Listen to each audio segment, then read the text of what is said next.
Hey everyone, I'm Julie Gunlock, host of the Bespoke Parenting Hour. How did I mess up my own title? Anyway, for those new to the program, this podcast is focused on how parents should custom tailor their parenting style to fit what's best for their families, themselves, and most importantly, their kids. Today, I'm joined by my friends and colleagues at IWF, Lyndsey Fifield and Charlotte Whelan, again, both with the Independent Women's Forum. Hey, ladies. Hi. Hi, Julie. Hey, Charlotte. Hello. Hello. Okay. So today we're going to be talking about a sort of disturbing new trend that we've seen in the parenting world. Lyndsey, you wrote an article for IWF, and you can go to IWF.org to check this out. How can we stop the growing hostility to children in society? I have noticed this. I think both of you have noticed this sort of growing trend. And Lyndsey, you wrote about it. I'm going to read a little bit from your article, but kind of give us a summary really quickly of what you wrote about and where you see this trend, why it started, and some examples of this sort of anti-kid movement. Oh, and I've seen more of it since my piece was published. It's become such a common trope. There are whole online communities of people who have brought themselves this label of being intentionally child-free, which is, fine if that's the choice that they want to make. Proudly. Yes, proudly child-free. That I don't care about. I can ignore. I don't seek out that content. It's not relevant to my life. If there are people in the world that just want to be child-free, that's fine. But it's the hostility in a lot of this content. It's people who talk about the way that they treat children. And so I loved Matt Walsh recently. And that was a piece that I quoted in that article, was Matt Walsh saying the only people that apparently in society that it's okay to just openly discriminate against are children, which is just cuckoo bananas. I mean, as you're reading your intro, Julie, I was like, yes, exactly. How are we supposed to find parenting styles that we can fit our children? And if our children don't feel like they're welcome in the society that they're part of, how are we ever supposed to prepare our kids to be able to behave in restaurants, behave on airplanes? If they have this hostility, they're not going to want to be part of the society. And I think you're not going to want to take your kids out. I mean, yes. Socializing kids is part. Let me read a little bit from the article because I think it's great, and it's short. So let me read a little bit. You said a growing number of child-free adults in the U.S.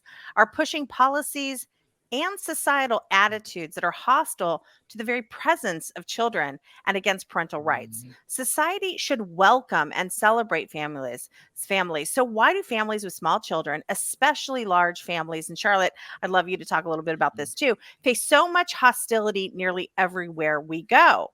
You write, my frequent flyer toddler spends most flights singing songs, playing with toys, and yes, sometimes she's a handful. When she was a baby, most people would smile sweetly at her with understanding eyes as I paced the aisle, rocking and shushing. And then you say, but now as a toddler mom, the hateful glares we get if my girl dares make a peep, sometimes actually making me worry for our safety. You go on to say, the current behavior toward people with spirited children or who have large families is unhinged. Don't believe me? Go grocery shopping with a friend who has more than 4 kids and observe her experience. Count the number of comments she receives. And this resonated with me so much, Lyndsey, as a mom of 3 boys. And I feel like when you have boys, people are even more like, what are you doing? People would always be like, oh gosh, are you okay? Just sort of, it was either sympathy or just like, oh my God, you're insane. All right, sorry, last paragraph. You say, as Matt Walsh observed on his show, our culture pretends to oppose bigotry, and yet the one group of people that is socially acceptable is those who openly despise children. You ask, is this a global problem or an American problem? So we'll get into that a little bit, and before. Because you really laid out some great examples, and I was sort of reading little bits and pieces of your article. It goes on, and you do actually have some examples. Charlotte, you have how many kids? You have 2. You have 2. One. Well, you have one, but almost 2.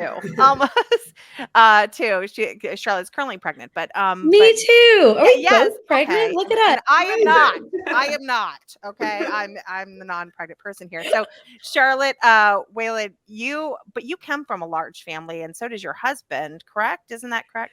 Yes, we both come from families with 4 kids. I don't consider that a large family. I know, I'd it's say that's funny. like a very average family, like medium-sized, not small. When you say large, I'm thinking, okay, so more than 4 kids. Well, it's So funny. 5, I 6, will say, 7. like in some Catholic families, in Charlotte, we're both Catholic. Lyndsey, I don't know if you're Catholic, but in some Catholic families, it's like, and you start going to Catholic school, you're like, gosh, if I don't have 5 kids, I'm not a large family. So yes, I know there Yeah. are some. They want to get those tuition discounts at after the Yeah. 4th one, they're free, so they just have to keep going, That's right. right? But For a but lot I of these but Charlotte, schools. for purposes of, I think, most average people, you have a fairly large family. You came from a large family, and so did your husband. And maybe you've noticed some of this with your own child, just the very presence of even one. Do you feel that tension? Do you feel like you're a nuisance sometimes? Do you feel worried about what people, if she makes a peep, if tell me your kind of thoughts on that. I feel like it really varies in what company you're in. So I say generally, we live in the free state of Florida. And I'd say generally, the circles I'm in, the places I'm going, people are pretty friendly to kids. I also have a very well behaved child. I fully doubt this next child will be as well behaved. I think she's easy and lowly me to having many more kids, which I probably would have anyways. But that being said, there's definitely, like, it depends on the circles. I've been places where I've been told I'm not supposed to bring my kid when she was a baby. She was like 4 months old, and I had to fly.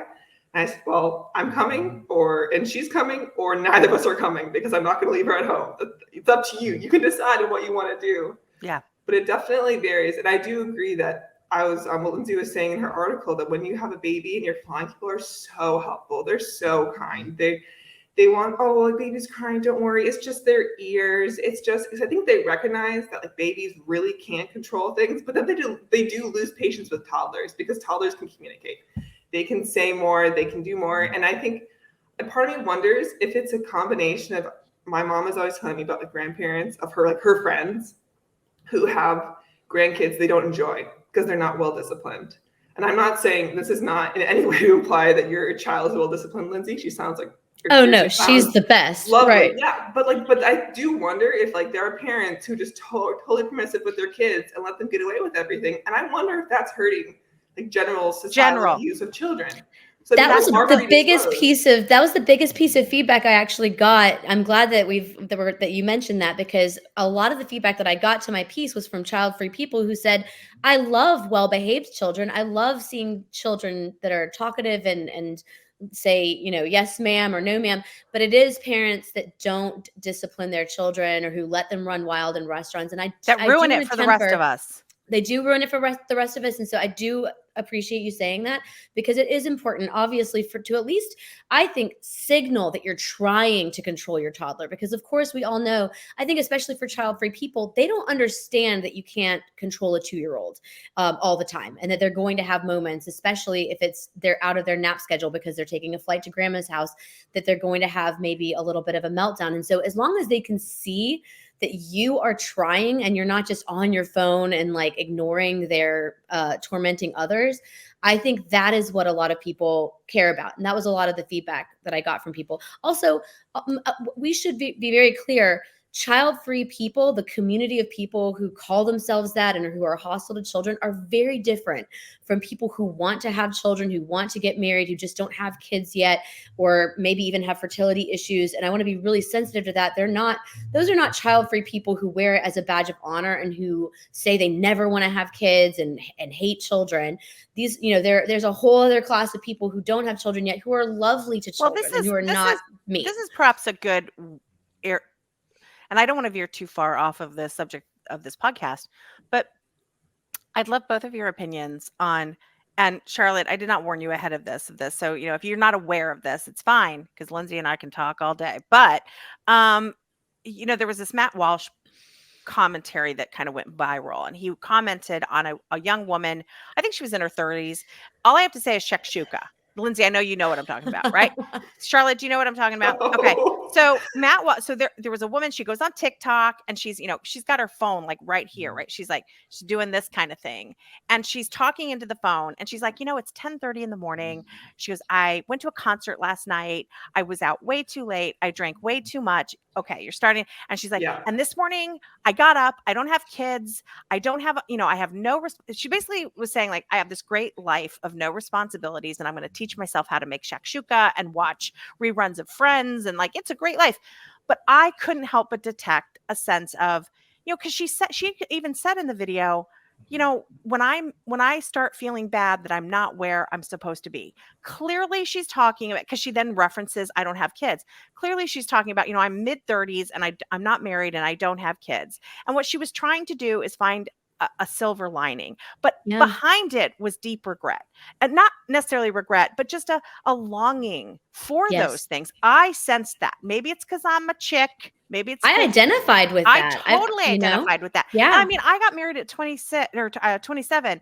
Like I was not 28. I was not like mid-30s and worrying about that. I really didn't, because I had met my husband a couple years earlier. So everything was, I mean, I sort of had like the very traditional trajectory of things. So I never actually experienced that feeling, but I can imagine that if you want those things, there is this sense of pain and panic. And that's what I sensed in the shakshuka video. And then he responds in such Matt Walsh responds in a super mean way, which really turned me off. And when people see Matt Walsh respond that way, it's like, oh, that's how Republicans feel about women who, and again, these are not women who've chosen. This is not who's the Chelsea Handler? Is she the comedian who's like, yeah, I'm child free and it's awesome, right? And I chose that. That's not Chelsea Handler. This woman is like, well, this is my circumstances.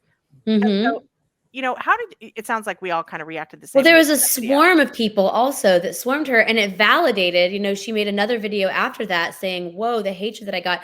And again, the feedback that I got to the piece that I wrote for IWF, a lot of people said they feel attacked and judged by conservatives and by moms and by people with children because they don't have kids yet. And so their response to that is to be hostile, which it's like, go ahead and attack me. I'm a mom. I can take it. You can criticize my parenting style. You can criticize the fact that I'm bringing kids around.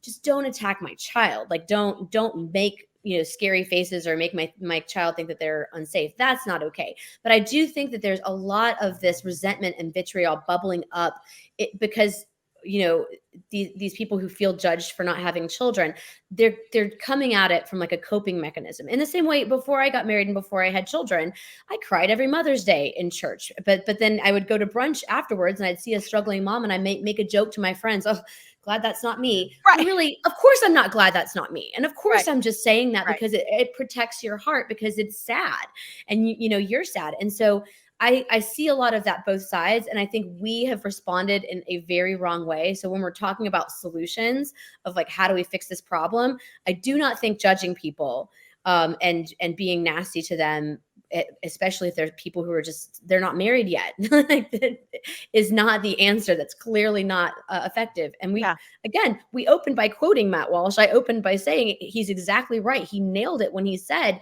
it's cuckoo bananas that we're allowed to be openly hostile and discriminate against children in our society.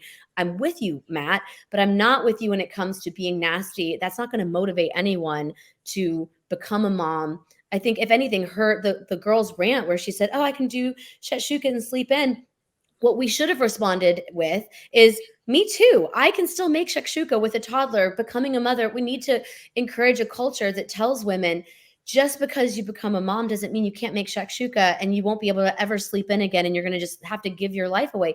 Becoming a mother enriches you in ways that you can't even imagine. And it's so wonderful. And I want that. And also, I want people to know it's so great. The other thing is, and I will say, and Charlotte, I want to hear about your reaction too, but like the other thing that kind of annoys me is that Matt Walsh, and look, I have a total love-hate relationship with him. Like 1 minute I'm like, yes. And then I'm like, what are you doing? So, what frustrated me too is, can we talk about the male culture in this country where men are not getting married younger? Yeah. And so women are left to sort of like, oh, you want to wait until you're mid-30s? Okay.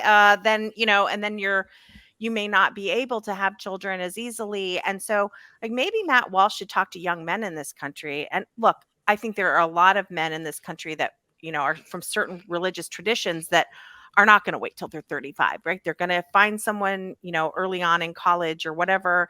Charlotte, you got married very young, I was a and month out of college. see, Good and for so, you, girl. well, and you obviously found a man who had probably grew up in a certain tradition where like, why wait, right? And Yeah. and There let's are have great a family. motivations for actually getting married. Well, and So that's something maybe you can talk about, but I wish Matt would talk about that a little bit more. There are a lot of really great women who would like to get married, but they can't find men who are willing to get married. And I do think that's a problem. And then it leads to shakshuka lady, and it leads to resentment, and then it leads to the stink eye of toddlers from people, because for whatever reason. But I do think all of these things are connected. But Charlotte, let's talk a little bit about, like, you got married young, and you obviously found someone and were on this path. You're unusual today.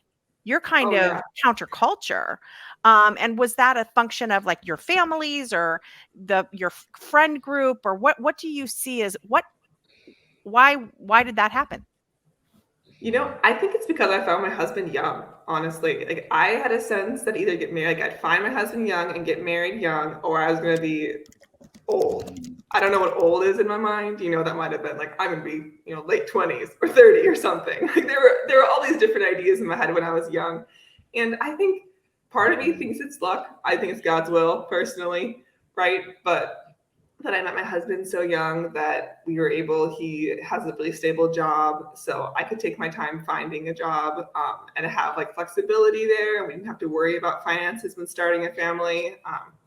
I think that helped a lot. And that kind of took away some barriers that a lot of people face if they're both in like really struggling jobs. They're both really interested in their careers. And I am interested in my career. This is my job. I'm here, right? Right. But it's a different situation. The reality is like my being a mother, my marriage, my family is my priority. Yeah. And that's always going to come first. I think that part came from my family. I don't think early marriage. My parents didn't get married young. They didn't meet until I think late 20s. I'm the youngest in my family. I'm the only one who's married. Not that my siblings don't want to get married. So like you were saying, there are people who do want to get married and that they just haven't found the right person. It hasn't happened. And I absolutely think we need to be kind to people and especially like supportive because they can be in so much pain. Well, I think also there's just this idea culturally that you get married, you instantly have to have kids. And I take no advice from Mika Brzezinski. Okay, none. Okay, I don't even like the lady. I can't watch Morning Joe, but she does dress well. She does dress well. I might, yeah. Okay, enough of that. But she wrote a book a couple years ago, and I remember I read a review of the book, and the reviewer had a really interesting comment that Mika said, okay, you might not be ready for kids. You might be, right you're out of college, you're 22, 23 years old. You might, you want to get married, but you're not ready really for a family. She said, just get married. She said, part of the problem is that when women reach a certain age where they want to get, when they want to have a kid, they don't even have a boyfriend. Right. And so it's like this sort of, I have to find a boyfriend, then I have to get married, then I have to kids, it's like, it's all crushed. And she's like, and again, like, for me, I mean, looking back, I wish I got married earlier and had kids earlier and all this because I'm so tired. But I'm so tired. But I think what Mika's point is like, don't leave it all at a point where it's if you find someone like Charlotte, if you find someone and you love them and you want to get married, just get married, and then you can make those other decisions later. So I don't know. I just feel like there needs to be a culture of encouraging people to take these steps where there's so much more these days. That comes back to like marriage as like a cornerstone versus a keystone kind of thing, right? Like I feel like you hear that phrase in conservative circles all the time. And it's the idea like some people are like, we have to build my career first. I graduated college. Now I'm going to do grad school maybe, or I'm going to build my career. And I can't get married until I have all this settled. Whereas it's wonderfully figuring these things out with someone who loves you and supports you. And yes, they're also figuring the same things out. But that's really nice. Like you have a best friend in all of this whole journey. And that's really just really amazing. And I think that I agree that you don't have to have kids right away. Like I didn't have kids right away. Exactly. No, I'm still really young because I got married really young and I'm a child number 2. But that being said, like I think we had my now toddler when I was 2 years into marriage, I think. Yeah, see, that's so And wonderful. to me, that's not right away. People might say that's right away. It also takes the stress off of these steps. Mhm. I know someone who is is much older, and I mean, at a point where it's like she doesn't know if she'll be able to have kids now, Right. and she's still single, and so that all gets jumbled together into must find someone, must then commit, must then get married, must then have baby, and it's like one big thing. Whereas it's lovely, Charlotte, to think of getting married young and experiencing that growth as a person, and then having the time to think about these decisions rather than it being just this big stressful mess. Lyndsey, I want to go back a little bit to, I think that we've sort of traced maybe some of the resentment that we see from the kid-free, but also the kid longing community. So I think both, it kind of nurtures this sense of, I don't have what I want. But I do Right. want to talk, we kind of touched on this earlier, and I want to go back to this. And this is this idea of the, um, I don't want to say like crappy parent, but look, we've all Permissive, y- gentle parents. oh gosh, gentle Oh, parents. Oh God, we can't even. That's another episode. I could It is talk so for funny though, because I actually wanted to be sort of I envisioned myself, and you know what? Honestly, Charlotte, this will resonate with you because I'd read a lot about Pope John Paul and read about his deep love for his mother and how she was just this incredibly gentle presence in his life. Now, she died when he was very young, and they talk about how, that's why he like sort of turned to the Virgin Mary for comfort and prayed to the Virgin Mary because he lost his mother, and his mother was such a gentle presence, and his memories of her was that she was so kind and gentle. I keep saying gentle. And then, so before I'd read about this right before I had kids. I believe I was pregnant with my first when I was reading about this. I was like, that's exactly what I'm going to be like. I'm going to be like Pope John Paul's mother. I'm going to be so gentle. High bar. Within like, oh my, I'm a screamer. I scream at my kids all the time. It's terrible, but I never thought I was going to be either, and I have to confess. And I grew up in a screaming household, and I especially wanted to like heal that trauma and say I'm not going to be that. It comes out of you, and even having a sweet, loving, perfect angel first child, and my first child's a girl, so she's already just like aces. She's so good, and I find myself snapping and like losing my temper with her, and I'm like, whoa, who is that person? But also, like, this is just one, what am I going to be like with two? So I think that's something with parenting that it's more convicting of us and like our need to grow in patience and grace and love and our need to be gentle but that doesn't mean permissive. It's actually way easier for me to be a permissive parent and not be disciplined and not say, no, we can't do this right now, or yes, we have to leave the park now, or whatever the case may be, and deal with what comes, because that builds that resilience in those children, but they also grow in trust for you and they grow in discipline. And I think that's the hard thing for me is like, I don't want to be a gentle parent, but in the permissive way, but I want to be a gentle parent in that I'm not screaming these things at them. I'm asking them, come here, put your shoes on. And this is all things that you as mothers of young children can try to work on, but the ship has sailed, and I basically screamed at my kids the whole time. So, but they all turned out great, Julie. Your kids are fabulous. I leave it to them to break the cycle of abuse, but because I failed. But the point is I really did have these like fantasies of being, but you're right. Like you can be gentle even in your discipline without being a permissive parent. And ultimately, but I'm definitely not a permissive parent. And that is one thing. I actually wrote an article a couple of years ago called Be an Apology Parent. And I actually thought and I give this example of, we were on the playground and I heard a kid crying. I heard a little boy crying. And I immediately turned to the mom and said, I'm sorry. What happened? What did my kids do? My kids were down the field, way down the field. So I literally apologized before even seeing if my kids were in the jar. I just assumed it was my children. And honestly, I mean, I know but my kids were really, my kids were really good, but they were boys and, they're sticks. And sometimes, a stick goes flying. And so I just like assumed. And I talked about how in some ways that can be a good, because I always was beating myself up, but in some ways, I don't think parents apologize enough. I don't think parents apologize for their children's behaviors enough. I don't think that, and showing like some contrition for, oh gosh, I don't know why he did this or whatever. So the point is I have an example here. You guys remember this? There was a Major League Baseball pitcher, Anthony Bass. I don't know who he plays for. I don't know. Anyway, he tweeted about, and he was appalled that his 5-month pregnant wife was traveling with her 5-year-old and her 2-year-old daughter. So 2 very young kids, and she's 5 months pregnant, which, if I recall, at 5 months, you're not actually crippled at that point. It's like, yeah, there can be some discomfort, but you're kind of new and it's kind of a little bit early. Anyway, you guys are more recently pregnant, so maybe I'm wrong. But she apparently there was, and I remember the picture, there was popcorn all over the airplane aisle, all over. It was literally as if the kid had like taken the popcorn thing and just thrown it in the air. And I guess the flight attendant said, "Can you please pick this up?" Right? Because alternatively, the flight attendant had to do it. And just the fact that the flight attendant had to ask is pretty shocking. But anyway, of course, he was appalled. Where I'm like, I would have been on my hands and knees instantly if my child had made a mess like that. When we would go to restaurants, if my kid had thrown something, I'd be under the table making sure all the stuff was cleaned up. When did that stop happening? I bring a squeegee. Also, top tip for parents, bring a squeegee, put one in your stroller.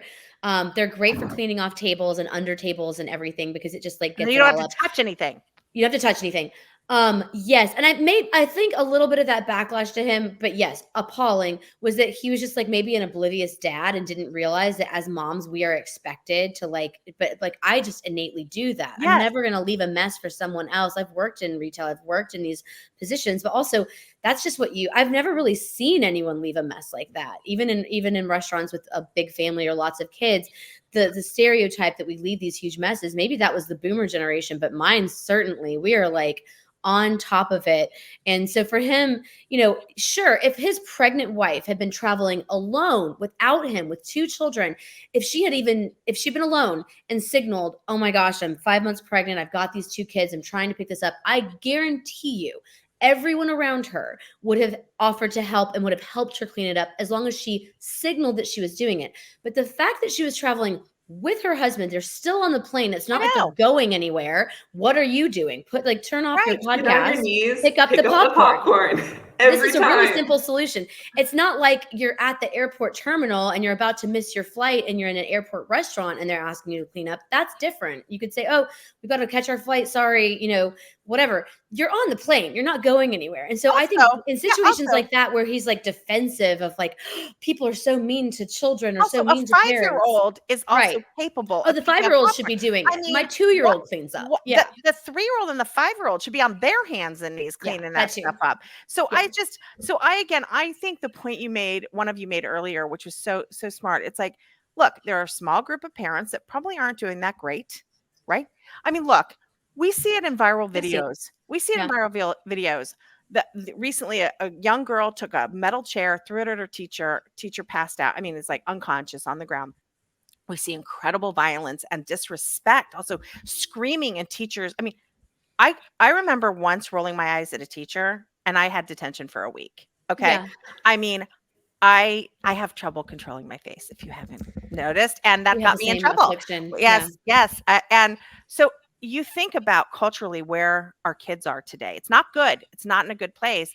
And when that viral video of that flying chair was out there, I was like, ultimately, this is a parenting failure, because what in the world happened that girl thought that was even a possibility? I mean, and she was screaming at the teacher prior to that. So, I mean, the whole thing was at some point, this little girl got the idea. I shouldn't say little girl. She was a high schooler. This girl got the idea that it's acceptable behavior.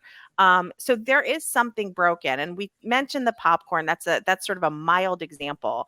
But we really have a problem in this country of lax parenting and leading. And maybe it starts with the popcorn in the aisle. I don't know that my kid would have ever tossed a thing of popcorn in the air. Or not taking your kids out and teaching them how to behave in society. And so, yes, exactly. Those high schoolers are what happens when you have young children who don't get taken to restaurants or they get put on an iPad just to like placate them, to keep them quiet while everyone else is enjoying the meal, but they're not taught how to sit at the table and pay attention and enjoy the conversation and, sit quietly. sit quietly and eat their dinner. Children have to be taught these things. And again, I think at the end of my piece, I did talk about how culturally it is different in other countries than it is in the United States. And that's not totally true, because obviously this is a very large, diverse country, and there's tons of different families and parenting styles. And my family, we definitely were taught table manners. We ate every meal at the kitchen table. We didn't go out to eat a lot, but we knew how to behave when we were out, because it was like we were practicing at home. And then same, how to behave in school. Even though we were homeschooled, we still knew how to behave because of church and Sunday school and these other opportunities that we had in the natural flow of our lives, of this is how you're expected to behave. And if you cannot behave in a way that is suitable, we will not go out in public. Yeah. And I think that is, now we're seeing the results of a society where kids have not been welcomed, or when they have been welcomed, they've been told to just be quiet and like stay away and don't engage and participate in society.